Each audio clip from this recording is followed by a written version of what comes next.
OK. Let's go. Glenn? Oui. Bonjour, mon ami. Salut, Fermina. Salut. Oui. Salut, JR.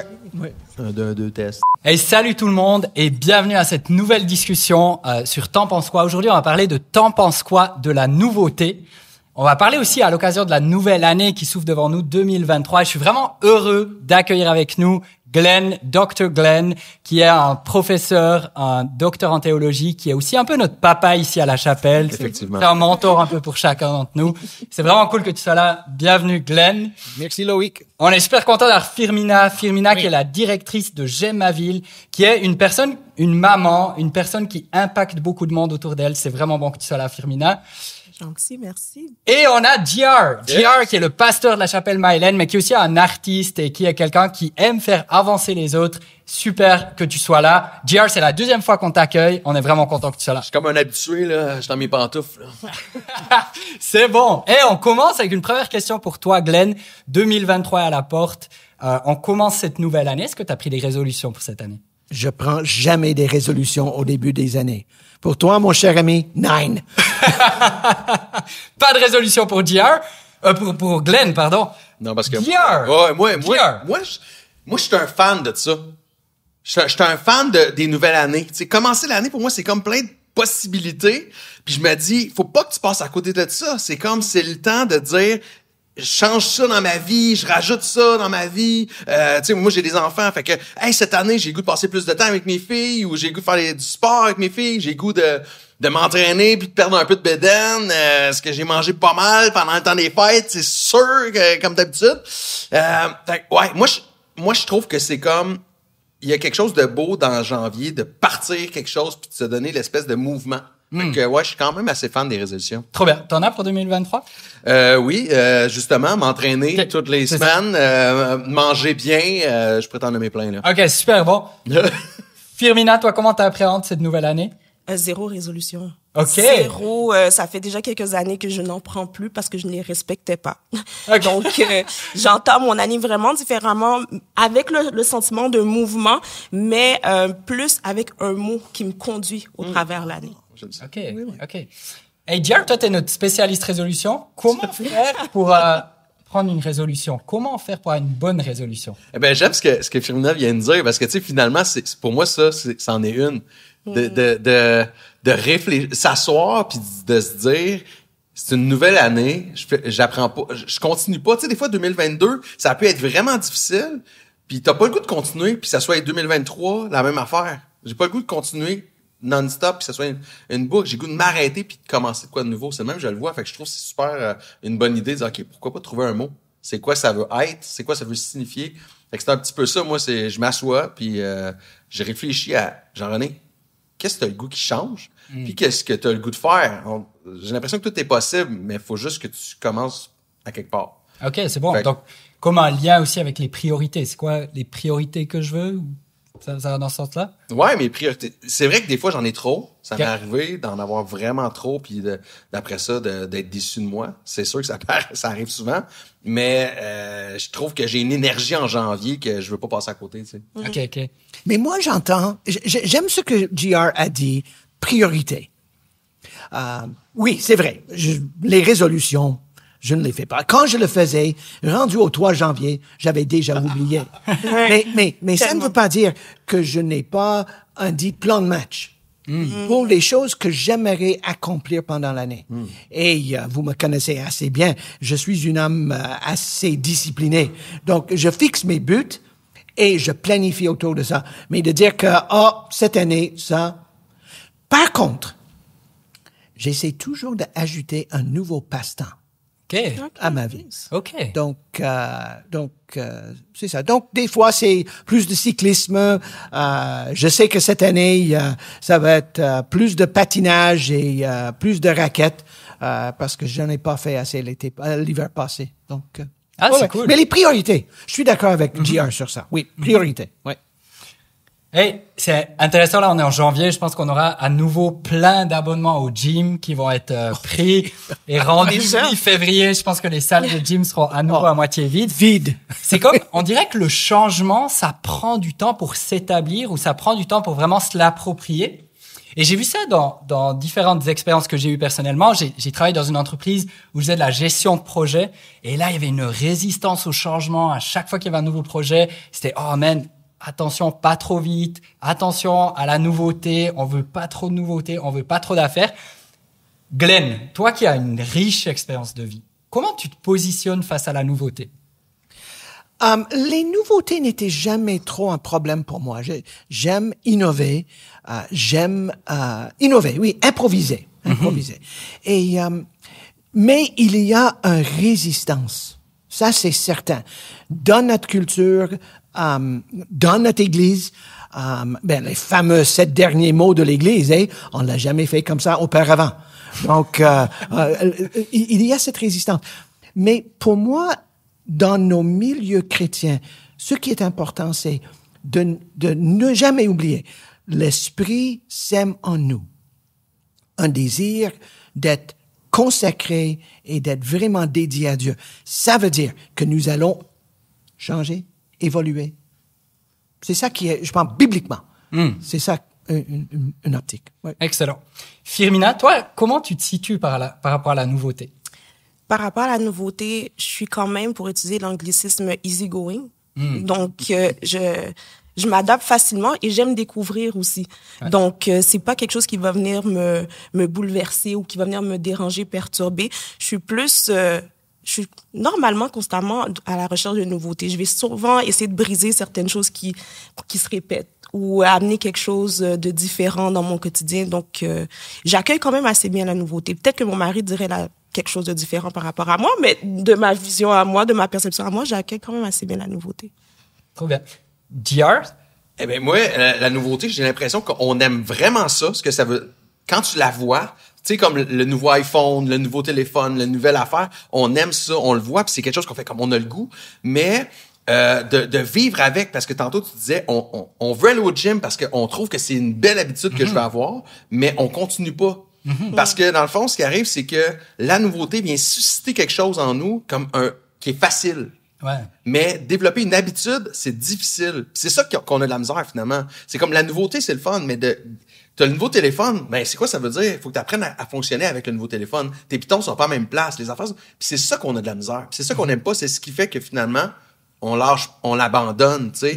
Mais faut développer des petites habitudes. Faut dire, j'ai le goût de la nouveauté, mais je le sais que ça va être difficile de la garder dans ma vie. Ouais. Puis moi, c'est ça que j'aime, ce challenge-là, un petit peu, de trouver des stratégies pour m'aider à développer des nouvelles habitudes, un petit peu à tous les jours, puis faire que tout d'un coup, c'est plus une nouveauté, c'est rendu imprégné. Il y a un nouveau chemin dans mon cerveau qui s'est placé. Puis là, c'est plus de la nouveauté finalement, c'est rendu une habitude.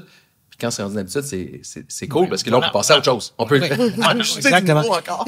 Je pense qu'une chose que j'ai appris pendant mes années, quand je dirigeais une société à but non lucratif, c'est que des fois, on surestime ce que nous pouvons accomplir dans un an, mais on sous-estime ce que nous pouvons accomplir en 5 ans.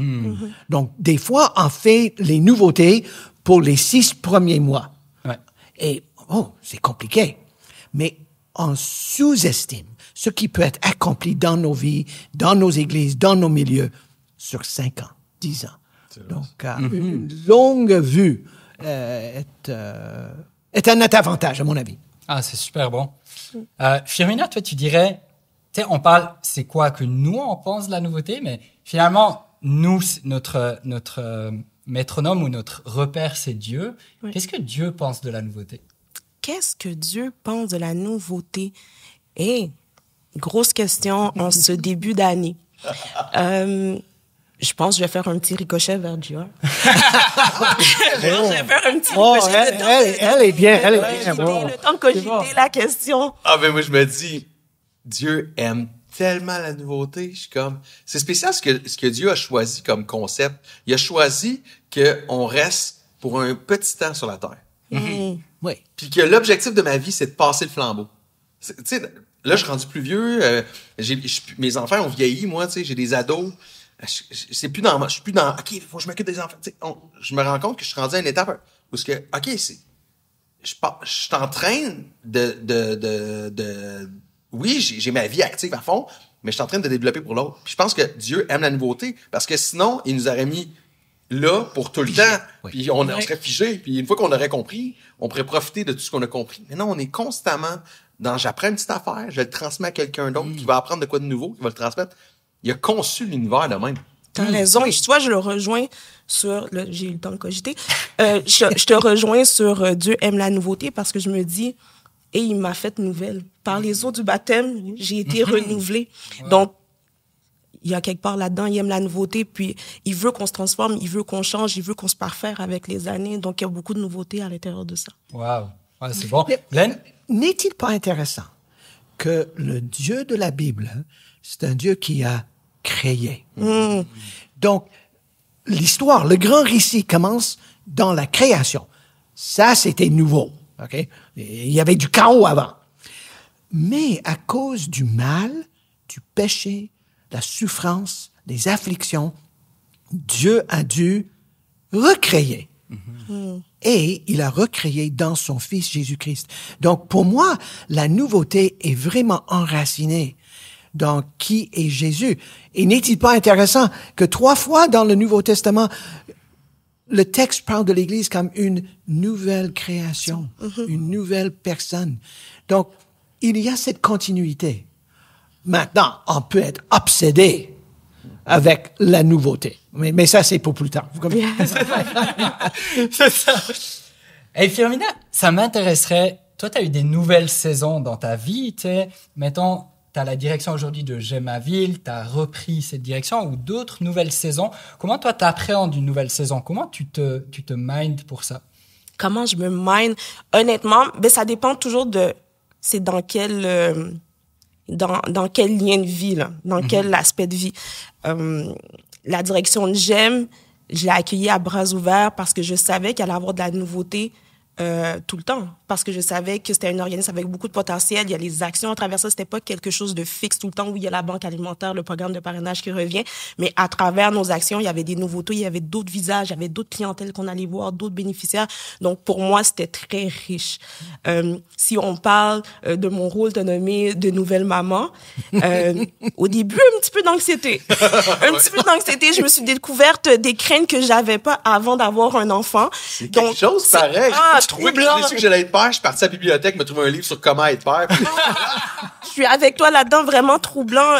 Je savais pas que j'avais ça en moi, vraiment, mais après m'être mis à Dieu, vraiment retourner aux sources, j'ai eu comme une paix. Mais au début, ça a été vraiment le rôle de nouvelle maman m'a amené, ça a été en 2022, la nouveauté là, de ma vie. 2021, 2022, la nouveauté de ma vie qui a fait comme, OK, wow. Je suis une différente humaine de ce que j'étais dans les 36 dernières années. Donc voilà. Ah, je comprends tellement. La grosse nouveauté, moi aussi, d'être père, là, ça m'a stressé. Wow! Mais c'est une belle saison, pareil. C'est bon. JR, toi aussi, tu as eu des nouvelles saisons dans ta vie. Comment toi, t'appréhendes ça? Moi, j'aime vraiment ça. En même temps, tu sais, je disais que c'était rien sécure, mais une des choses que je me mets souvent dans mon journal de prière, c'est le mot « oui ». J'aime ça écrire ça. Oui. Puis dans ma prière à Dieu, c'est je veux dire oui. Je veux être capable de dire oui. Tu sais, parce que le nouveau, c'est un peu de se pitcher dans le vide, de faire comme, tu sais, tu reçois quelqu'un qui te demande de faire une animation, de tourner dans quelque chose. Il y a un côté de faire est-ce que je vais être bon? De faire arrête de penser à ça, fais juste dire oui puis lance-toi dans le vide. J'aime ce feeling-là. Tu sais, comme t'as les gens qui font du sport extrême, ce qu'ils aiment, c'est l'adrénaline. Moi, j'aime ça quand tu te lances dans quelque chose que tu sais pas. Tu vas peut-être te planter. Tu sais. C'est vrai que j'aime ça, ce que ça amène. Puis, OK, ouais. Ça me donne une adrénaline. Puis quand j'en ai pas, moi, je trouve ça dur. Je peux pas juste être quelqu'un qui maintient. Je suis capable de maintenir, c'est quelque chose que j'aime faire. Je suis bon quand même pour le faire aussi. Maintenir, mais j'ai besoin de développer. Puis le développement, c'est le nouveau défi. Ouais. Excellent. Glenn, toi aussi, tu as pris la direction chrétienne, tu as été professeur, tu as vu des étudiants nouveaux à chaque année. Comment toi, tu appréhendes ça? Une chose que j'ai appris autant dans ma vie que je l'ai vu dans l'organisation que je dirigeais, et je le vois peut-être comme une principe. Je pense qu'une résistance au changement et à la nouveauté, c'est parce qu'on a peur que nous allons perdre quelque chose. Donc, il me semble que spirituellement, il faut que je confronte cette crainte de perdre. Ouais. Et voilà, la nouveauté va de pair avec le travail de l'Esprit de Jésus en moi, en nous.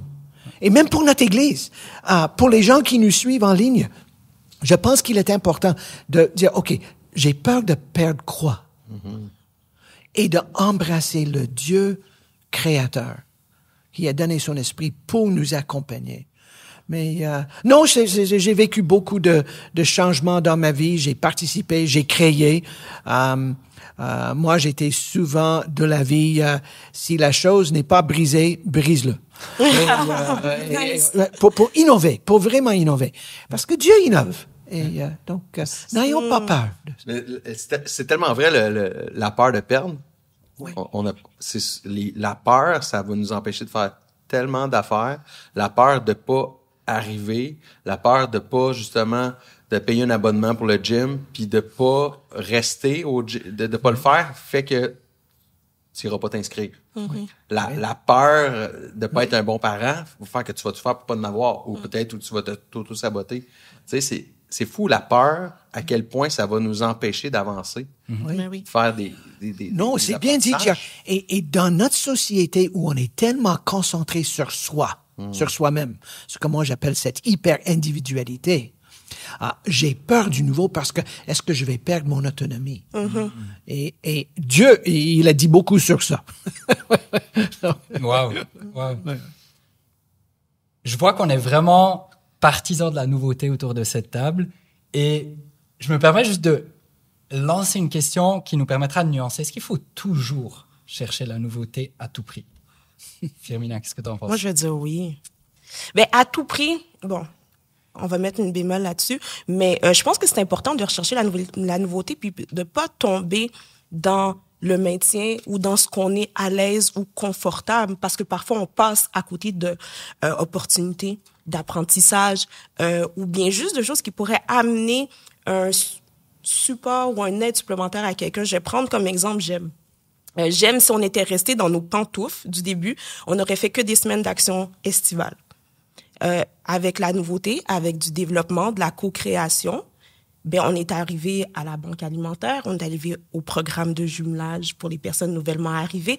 Donc ça, c'est des choses qu'on doit se dire, oui, on est bien dans qu'est-ce qu'on fait, oui, on est bon dans qu'est-ce qu'on fait, mais est-ce qu'on peut aller plus loin? Donc, moi, je pense qu'il faut rechercher justement cette nouveauté-là. Wow.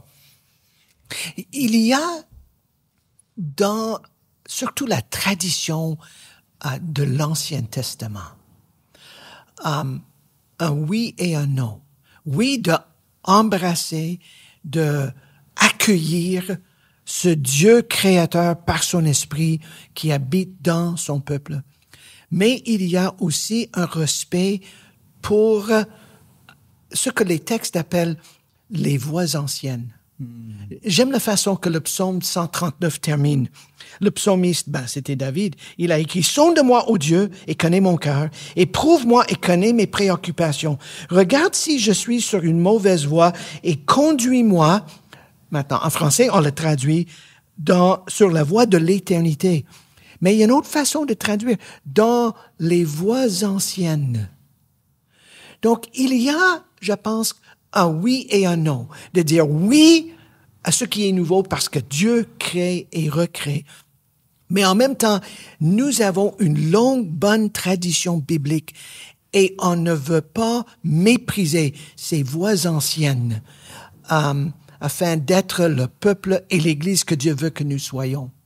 Donc, l'équilibre, il me semble, qu'il est important, surtout en ce début de 2023, de ne pas simplement rejeter à l'envers de la main l'ancienne, mais de dire, OK, qu'est-ce que nous pouvons réinvigorer de ces voies anciennes dans nos vies? Et je pense que c'est là où les exercices et les pratiques spirituelles sont tellement importants. Oui. C'est vraiment intéressant. Ça me fait penser à une citation que j'ai entendue cette semaine. C'est un journaliste et un écrivain, Jean-Claude Guibault, qui disait « Si on coupe les valeurs de leurs racines, c'est comme des fleurs. C'est comme si on coupe les racines d'une fleur. On va pouvoir les mettre dans un pot, ça va être joli pendant 3 jours, mais après, les fleurs vont se faner. Et tu parles un peu de racines. C'est quoi nos racines? Jer, ça m'intéresserait de t'entendre un peu. C'est quoi le lien un peu entre nouveauté et racines en tant que chrétien? Pour vrai, je trouve ça super intéressant, ça, parce que je suis un grand fan de la transmission, de transmettre, de donner. Puis de là, la nouveauté. Mais tu peux pas donner sans comprendre ce qui est en arrière. Parce que sinon, tu donneras pas. Tu vas rester égoïste, dans le fond. Il y a un côté que si la nouveauté, ce n'est que pour moi, je vais jamais être satisfait, puis tu vas rapidement te rendre compte, OK, ça sert pas à grand-chose. Mais si je comprends que c'est pour transmettre à quelqu'un, mais ce que je vais transmettre, c'est où? C'est où que je vais le puiser? Je viens le puiser dans tout ce qui a été, tout le bagage. Moi, il y a un livre que j'aime beaucoup sur la prière de John Bonham, qui a été écrit en 1600 à peu près, quelque chose du genre. Je tripe sur sa façon de voir la prière. Ça m'aide à prier. J'ai pas besoin de savoir c'est quoi la nouvelle façon de prier. Parce que je veux aller chercher chez quelqu'un qui a du vécu comment prier. Je veux aller chercher ça. Puis le nouveau, pour moi, ça va être de comment je peux le transmettre à quelqu'un. Là, ça devient nouveau. Comment je peux trouver une nouvelle façon? Qui je peux voir que j'avais pas remarqué, que je pourrais semer en cette personne-là. Mais ce que je vais semer, c'est pas ce que j'ai. C'est tout ce qu'on a comme bagage, tout ce que je trouve dans la Bible, dans ce que les gens ont interprété de la Bible, dans leur façon de voir la foi. C'est comme si c'est hyper relié, ça va ensemble. Wow, c'est tellement une belle façon de faire coexister tradition, innovation ensemble. Wow. C'est comme si c'était, finalement, la nouveauté, c'est de redécouvrir nos racines. C'est de redécouvrir un peu notre héritage. Ça peut aussi être une forme de nouveauté, mais en lien avec nos racines. Oui, vas-y. Je suis pas un grand connaisseur, mais les vignes, OK? Oui.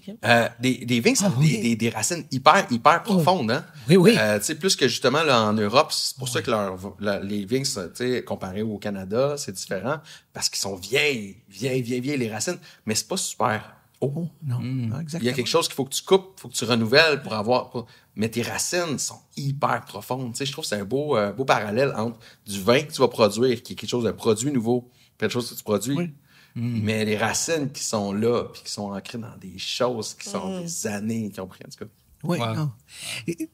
Je pense que de se rappeler de nos racines et de ces voix anciennes que ce texte parle, c'est parce que si nous ne connaissons pas l'histoire et notre histoire, nos traditions, nous sommes dévoués de répéter les erreurs du passé. Ouais. Donc, si je connais ces choses et si je les maîtrise, ça peut m'aider de bien innover et d'embrasser le changement et la nouveauté d'une façon véritablement biblique. Wow. Mais j'aime beaucoup ton métaphore. La métaphore est très bien. Ah oui. Hey, Firmina, j'aimerais aller vers toi. On a parlé d'un Dieu qui fait des choses nouvelles. Oui. Est-ce que tu aurais une histoire, quelque chose à nous raconter? Comment Dieu a fait quelque chose de nouveau dans ta vie ou dans celle de quelqu'un que tu connais, quelqu'un de proche de toi? Je dirais dans ma vie, là, toute simple, et juste être assis avec vous alentour de la table avec ce micro en avant de moi. Et c'est tout un exploit. Dieu travaille à l'intérieur de moi à tous les jours. C'est quelque chose que j'aurais pas fait il y a quelque temps de ça. C'est toujours un défi jusqu'à aujourd'hui, là, c'est un défi. Mais Dieu travaille beaucoup mon cœur là-dessus, travaille beaucoup ma personne aussi là-dessus. Puis un des mots justement que j'avais en 2020 pour commencer mon année, quand j'ai commencé en prière et tout, c'était le mot que Dieu déposait, c'était de oser.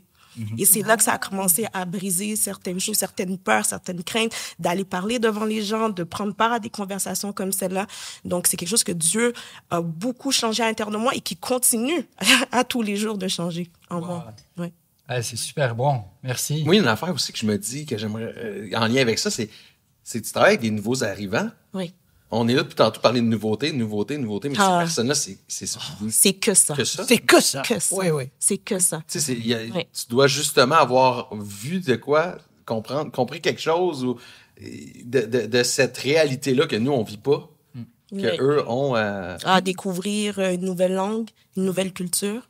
Des nouvelles façons de juste se déplacer. Pour nous, c'est comme anodin, prendre le transport en commun, mais eux, ils découvrent à tous les jours comment ils fonctionnent, comment la façon de vivre Ici, des fois, c'est très différent. Donc, pour eux, c'est du nouveau à tous les jours. Et ça ne dure pas pour une courte période. Ça peut être très long avant de s'adapter.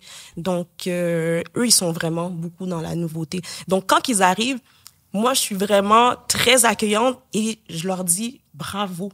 Parce que ça prend du courage de faire, je vais quitter où je suis pour arriver dans un nouvel endroit et de découvrir et de me refaire une vie, en fait. Puis de m'approprier certaines choses, c'est pas évident. Donc, c'est vraiment un gros move de nouveau. Un gros move. Et Fermina, ça, c'est un bon défi que tu lances. Je sais que dans mon quartier où Sandy et moi, nous vivons, moi, je suis le seul personne sur notre rue, seul adulte qui est né au Canada.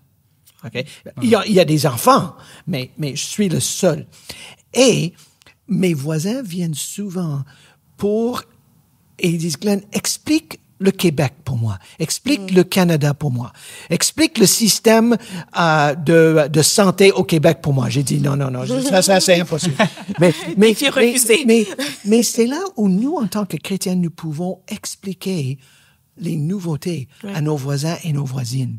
Et ça, c'est une bonne innovation pour nous. Oui. Donc, mais c'est un peu pour ça aussi le programme de jumelage, là, parce que je me suis dit, en tant qu'Église, je crois qu'on doit être les premiers répondants à ces personnes-là. On doit être les premiers à tendre la main puis leur dire, OK, tout est nouveau, là. Là, t'es en train d'arriver sur un terrain qui est pas très solide pour toi, mais tu sais quoi, je vais te tendre la main puis je vais t'accompagner du mieux que je peux puis je vais te montrer, je vais adoucir ton intégration, sachant que Dieu a adouci plein de choses dans ma vie.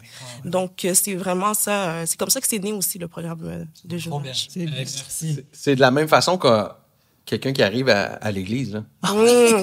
C'est tellement un nouveau langage, une façon de vivre, une nouvelle façon de voir les gens. Puis est-ce qu'on est conscient de ça, tu sais? C'est comme ça je veux être. Je veux être accueillant, je veux marcher au même rythme que les gens arrivent. Il y a du monde là qui ont vu le spectacle de Noël, ils ont peut-être été super interpellés. Puis ça, j'ai goût de ça, mais c'est tellement gros, comme tu dis, ça prend du courage. Tu sais, ces personnes qui ont peut-être été interpellées par le message de Noël ou par un message cette année, j'ai goût de faire un pas de plus, puis j'ai l'impression que je quitte de quoi de gros. Ça en vaut la peine. Parce qu'on le vit, on voit ce que ça vaut comme prix, mais j'ai goût d'être accueillant, j'ai goût d'aider ceux qui sont dans cette nouveauté-là, en tout cas. Wow, c'est tellement important. Glenn, j'aimerais t'entendre encore. T'as une longue expérience de vie. Qu'est-ce que Dieu a fait de nouveau dans ta vie? Oh Dieu, il est drôle. Moi, je suis par nature une introvertie. Quand j'arrive chez moi, j'aime le silence, j'aime la musique, le jazz. J'aime juste me détendre. Dieu, dans sa divine providence, a mis 2 petites filles dans ma vie.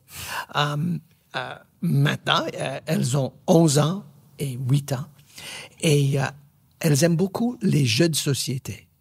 Moi, je déteste les jeux de société. Mais mes petites filles aiment toujours jouer avec grand-papa. Donc, qu'est-ce qui est nouveau? De mettre à côté mon introversion, mon jazz, le silence pour jouer. Mais ça c'est fun. Ça, c'est le fun. Qu'est-ce que Dieu a fait de nouveau? Je pense que dans la transition que j'ai fait depuis presque 5 ans maintenant, quand j'ai fait la transition de l'organisation que je dirigeais pendant 35 ans. Donc ça, c'était une bonne transition. Et je vois que Dieu est en train de façonner mon caractère et ma personne, de cultiver en moi les grandes vertus bibliques à cet âge ici. Parce que dans notre société, nous pensons, la retraite, OK, j'ai fini. Et moi, je découvre que à mon âge, c'est les meilleures années de ma vie. Wow. Donc, c'est une belle perspective pour nous, ça. Oui, ça nous encourage. Donc, Dieu n'est pas fini avec moi et Dieu m'utilise à un nouveau moment dans ma vie. Et c'est nouveau et c'est le fun. Yes. Wow. Hey, j'aimerais, pour terminer, encore aborder un peu... JR, toi, tu vois beaucoup de monde. Mettons, il y a quelqu'un qui vient te voir puis qui te dit « Hey, JR, j'ai vraiment tripé sur ce que vous avez dit. Je vois que vous aimez la nouveauté et tout ça, mais pour moi, l'Église, elle est contre la nouveauté par définition puis elle est toujours en retard sur tout. Qu'est-ce que tu réponds à cette personne-là? Ben, c'est clair, je ferais « Oh, c'est tellement pas ça! » Puis je ferais « C'est triste! » Je pense que c'est assez triste que c'est ça que ça donne comme image. Parce que, tu sais, comme on a parlé depuis tantôt, j'y crois au bout, on y croit tous que c'est nouveau, c'est Dieu qui inspire la nouveauté. Fait que c'est triste, c'est un constat qui est triste pour moi parce que c'est vrai que ça peut donner cette image-là, que c'est figé dans le temps. Puis je pense que notre nature humaine va figer l'Église dans le temps. Puis c'est ça que je vais dire. Ma nature va être de figer dans le temps, mais Dieu, ce qu'il désire, c'est qu'on soit vivant. Oui. Qu'on soit transformé continuellement, qu'on s'adapte continuellement à la vraie vie des gens. Puis je pense que c'est vers ça j'irais pour dire, ben, c'est vrai que parfois ça peut donner l'impression d'être figé, mais je crois que le message de Jésus-Christ, c'est ce qu'il y a de plus actuel aujourd'hui, puis demain, puis il l'était. C'est ce que je dirais, je pense. Excellent. Glenn, quelqu'un vient te voir puis te dit, c'était mieux avant. Qu'est-ce que tu réponds à cette personne? Je dis deux choses. Tu rêves en couleur. Et deuxièmement, je pense que nous avons un oubli un peu sélectif. Nous pensons que tout a été très, très beau, très, très bien. Et c'était pas comme ça. Donc, il faut pas idéaliser le passé. Il faut apprendre du passé, mais il faut vivre dans le présent par la puissance du Saint-Esprit dans notre vie en Jésus-Christ. Donc, non, le passé, il faut apprendre, mais non, j'y étais et non, je l'ai aimé, mais c'était pas le ciel sur terre. Mais ça me fait penser, on en a parlé tout à l'heure, mais il y a une citation qui dit, pour les gens qui nous écoutent, notre jeunesse aime le luxe. Elle est mal élevée, elle se moque de l'autorité et n'a aucune espèce de respect pour les anciens. Nos enfants d'aujourd'hui sont des tyrans, ils ne se lèvent pas quand un vieillard entre dans une pièce, ils répondent à leurs parents et ils sont tout simplement mauvais. Datez-moi cette citation. Les gens autour de la table savent Socrate, 400 avant Jésus-Christ. Puis, il y aurait du monde qui pourrait dire ça aujourd'hui. C'est ça que Je l'entends tout le temps. C'est fou. C'est ça. Qui aurait cru qu'un jour, Glenn, c'était le petit gars que pendant la photo d'école, quand il prenait la photo, c'était le gars qui dérangeait les autres pour qu'il se fasse chicaner et que lui soit le bon petit gars. Personne pense que ça. Et oui, Glenn a été comme ça. C'est très bon. Hey, Firmina, moi, j'aimerais te demander, il y a quelqu'un qui vient te voir qui dit, Firmina, pour moi, l'Église, c'est trop daté. Il faut passer à autre chose. L'Église, c'est terminé pour moi. Il faut passer à autre chose. Qu'est-ce que tu réponds à cette personne? Je pense que je poserais une question, à quoi tu veux passer? Oui. Explique-moi. Tu sais, avant, des fois, on est souvent porté à tout de suite vouloir argumenter ou donner une réponse. Je pense que j'irais plus dans une discussion de, c'est quoi ton autre chose? Tu sais, apporte-moi là. On va aborder la question.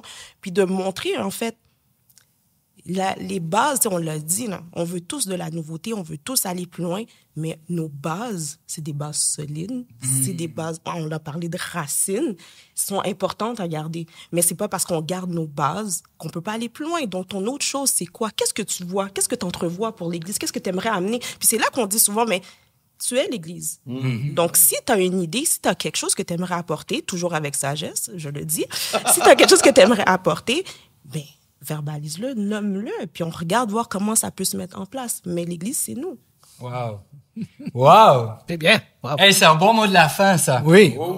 Les amis, merci d'avoir pris le temps. C'était vraiment inspirant de parler avec vous. C'était bon d'avoir vos différentes perspectives. Vraiment content d'avoir eu cette discussion avec vous. Merci beaucoup d'avoir pris le temps. Merci, Loïc. Oui, et à la prochaine. Merci, Loïc. Oui. À bientôt. Bye.